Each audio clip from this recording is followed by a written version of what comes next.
આ જુઓ ભાઈ, આ તમાકુ વાવી છે તો આ ખેડૂતને તમાકુ હારામાં હારી છે.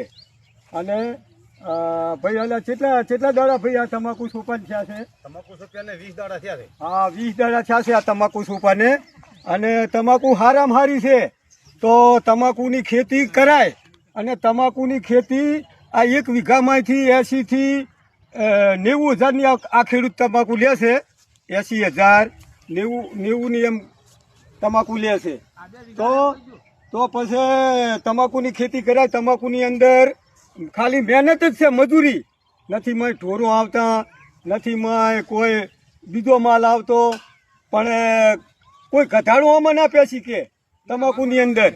તો ખાલી આ ખાતર અને મહેનત કરે છે. અને ધણી કે હું 80,000ની 1 વીઘાની તમાકુ લ્યો છું તો તમાકુ કરાય. આપણે તમાકુ કોઈ નિષ્ફળ જાતી નથી અને તમાકુ કરાય. તો તમાકુની ખેતી કરો મિત્રો, અને તમાકુમાં હારામાં હારું તમારે હારામાં હારું રહેશે. તમાકુ કરો.